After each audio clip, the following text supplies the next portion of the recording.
Hola, ¿qué tal? El día de hoy vamos a platicar acerca de un tema súper. El día de hoy vamos a hablar acerca del tema de fases del sueño y más curiosidades. O también ciclos del sueño y más curiosidades. ¿Qué creen, amiguitos? Que para empezar, al acostarnos en la cama, ¿qué creen que pueda pasar? Y nos quedamos dormidos de la nada. Pero ¿qué creen? No es así. El sueño es cíclico. Es decir, que va por varios ciclos de aproximadamente 90 minutos cada uno. Y estos sí, ¿les gustaría conocerlos? ¿Qué creen? La fase 1 es el adormecimiento. Comprende aproximadamente por 10 minutos. Y en esta etapa es justamente cuando apenas nos acostamos en la cama, que es lo que nosotros vemos. Es la transición de quedarnos dormidos. Ahora bien, el sueño ligero. Esta fase ocupa aproximadamente el 50% de los ciclos del sueño.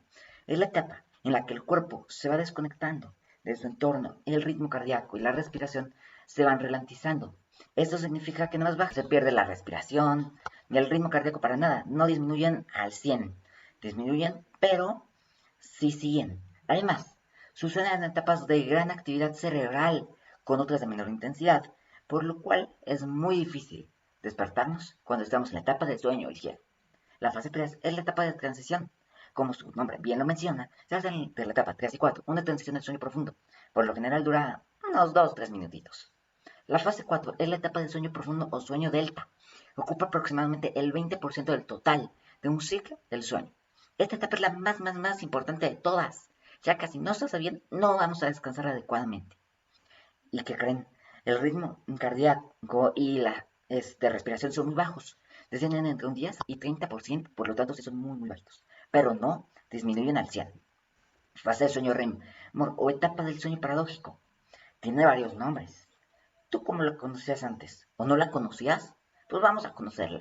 Ocupa un 25%, durante 15 y media hora de minutos. Es la fase en la que soñamos y también captamos información del exterior. Podemos escuchar cosas, oler o ver el ambiente cómo está. Y por eso es que tal vez la integramos al sueño y pensamos que estamos soñando y después despertamos así bien rico. Ahora sí, ya vamos con las curiosidades. ¿A qué hora se recomendaría cenar? Lo recomendado es 2 horas antes de poder irnos a dormir, para que el cuerpo pueda digerirlo adecuadamente. Si no, puede haber problemas de digestión. Pero, ¿qué pasa al no dormir bien? Puede provocar querer comer en exceso.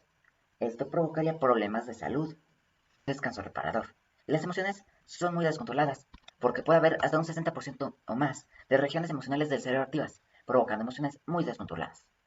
Porque al no dormir de manera adecuada, nos enojamos. Porque luego estamos enojados en la mañana cuando no dormimos bien. Las cortezas cingulada anterior y orbitofrontal son las más dormilonas. Al estar relacionadas con las emociones, puede ser la razón por la que no dormimos adecuadamente y ahí, o bueno, al no dormir adecuadamente y justamente ahí es cuando nos sentimos enojados. ¿A qué hora nos debemos ir a dormir? Entre las 10 y las 11, o también entre las 9 y las 10. Hay varios estudios que confirman esto, ya que es menor el riesgo de un derrame cerebral, enfermedades cardíacas o arterias cardíacas estrechas. La hora del sueño se ha convertido en un factor cardíaco potencial, según un estudio, que debe de ser probado por otros estudios, porque no nada más es un solo estudio, deben de haber muchísimos. Pero ¿por qué los niños se van a la cama antes de que los adultos lo hagan? Y los adultos se quedan ahí viendo una película para adultos, o cenando, o haciendo otras actividades. Los niños ya se van a la cama. Por el crecimiento, necesitan descansar para un buen desarrollo. Y la reorganización oral conlleva el aprendizaje de la escuela, de los libros, de situaciones de la vida, entre muchas otras cosas. Ok, ya sé todo esto. Pero ahora, ¿cómo voy a poder dormir mejor? Por lo menos una horita antes, dejar de ver la tele o de jugar los videojuegos. Puedes hacer meditaciones para dormir. Escucha música relajante, clásica para dormir. También sonidos de la naturaleza que te harán sentir como si estuvieras en ella. Y armas en el difusor, como la lavanda.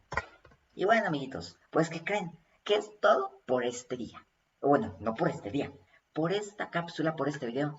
Muchísimas gracias por habernos acompañado. Yo soy su amigo Alfredo Carmiel y el día de hoy ya aprendimos algo bien interesantísimo. Entonces, ¿qué esperas? Esperemos que esta noche puedas aplicar todos estos consejos. Muchísimas gracias y disfruta de un sueño rápido.